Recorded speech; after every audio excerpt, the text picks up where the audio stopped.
যাদের প্রেমমুগ্ধ হলো এবং হৃদয়ে যাদের ভালোবাসার স্নিগ্ধ হলো, জনম তাদের সার্থক হলো, জীবন চক্র তাদের সফল হলো।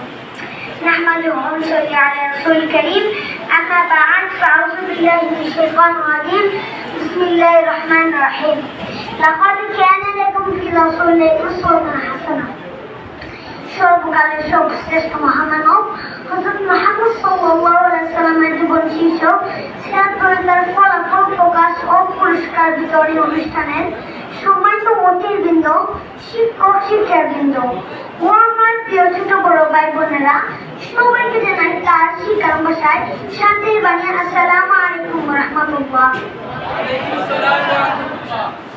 মানবতার মহান শিক্ষক সেবা আল্লাহ তাআলা পৃথিবীতে পাঠিয়েছেন হযরত মুহাম্মদ সাল্লাল্লাহু আলাইহি ওয়াসাল্লামকে। হযরত মুহাম্মদ সাল্লাল্লাহু আলাইহি ওয়াসাল্লাম বলেন, বুইসতু মুআল্লিমা, আমাকে পাঠানো হয়েছে শিক্ষক হিসেবে। মিনাল মাহদি ইলাল মাহদি থাকা দুনিয়া থেকে কবর পর্যন্ত মানব জীবনের প্রতিটি মুহূর্তে আসলে রয়েছে আদর্শ।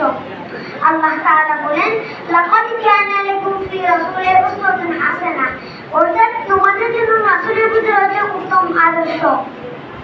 রবিউল আউয়ালে তোমারই গান গাই, আর রবিউল আউয়ালে তোমার বলে যায়।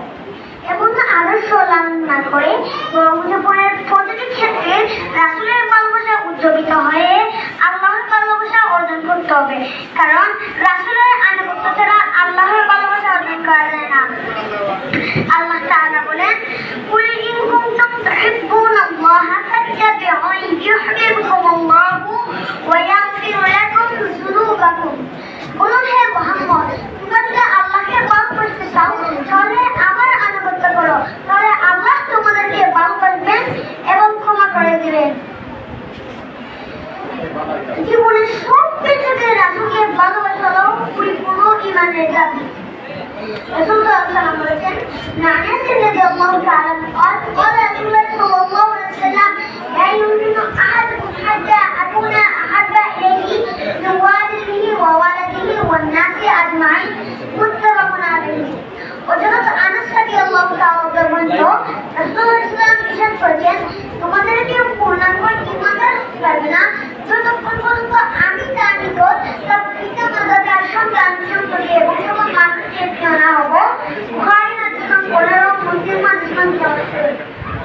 সিরাতুল্লাহি ওয়া মান আহসানু মিনাল্লাহি সিরা, তোমরা আল্লাহর রাসূলের জীবন এইরূপ আকামের অনুসার। অবশেষে কবি প্রত্যেক মর্যাদা নিয়ে শেষ করতে চাই, হে মুহাম্মদ, তোমার দর্শন সৌভাগ্য একবার যে লাভ করছে শুনেছি হৃদয়টা তোমাদের সমর্পিত হয়েছে।